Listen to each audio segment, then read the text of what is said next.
Salam bahagia bagi kita semua, sahabat yang dikasihi oleh Tuhan.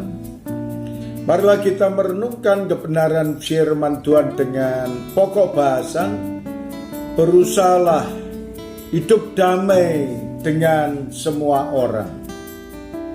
Firman Tuhan yang terdapat dalam kitab Ibrani pasal yang ke-12 ayat yang ke-14, firman-Nya berkata kepada kita, berusahalah hidup damai dengan semua orang dan kejarlah kekudusan, sebab tanpa kekudusan tidak seorang pun dapat melihat Tuhan. Dan saudaraku yang dikasihi oleh Tuhan, apa yang Tuhan sampaikan kepada kita bahwa semua umat manusia merindukan damai sejahtera dan semua umat manusia merindukan hidup tentram, bahagia, sukacita. Dan bahkan apa yang Tuhan ajarkan pada kita, bagaimana kita bisa menciptakan damai sejahtera dengan berusaha secara maksimal.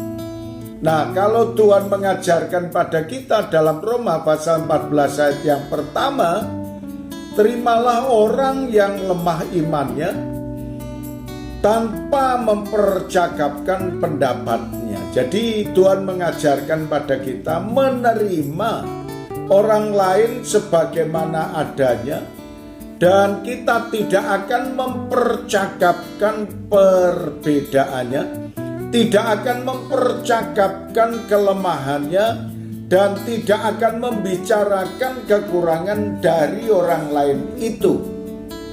Maka apa yang Tuhan sampaikan kepada kita bahwa Tuhan mau supaya saudara dan saya senantiasa menerima keberadaan orang lain itu sebagaimana adanya. Dan Tuhan mengajarkan kepada kita, yaitu supaya saudara dan saya sungguh-sungguh boleh menjadi umat kepunyaan Allah yang merindukan damai sejahtera dalam keadaan apapun. Demikian pula Tuhan juga mengajarkan kepada kita damai sejahtera dengan semua orang. Tidak pandang agamanya apa, status sosialnya seperti apa, kemudian pangkat dan derajatnya seperti apa, kita tidak mempercakapkan hal itu. Tetapi kita akan melakukan yang baik, menjaga keberadaan orang lain sebagaimana adanya dan tidak mempercakapkan kekurangannya.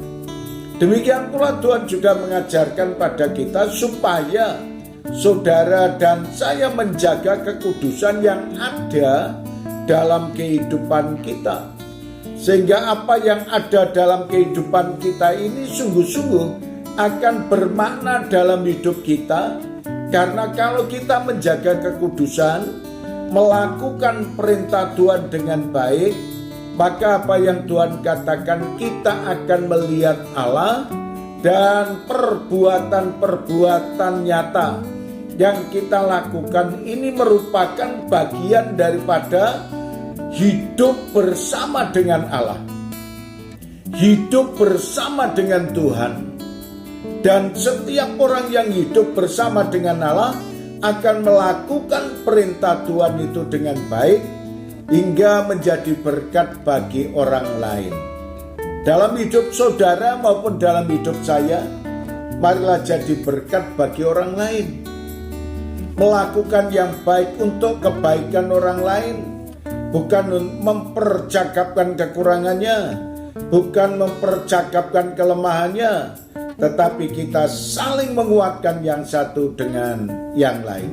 Terima kasih Tuhan Yesus atas kebenaran firman-Mu ini. Biarlah tertanam dalam lubuk hati kami dan memberkati kepada setiap orang yang mendengarkannya. Dalam nama Tuhan Yesus kami berdoa. Amin.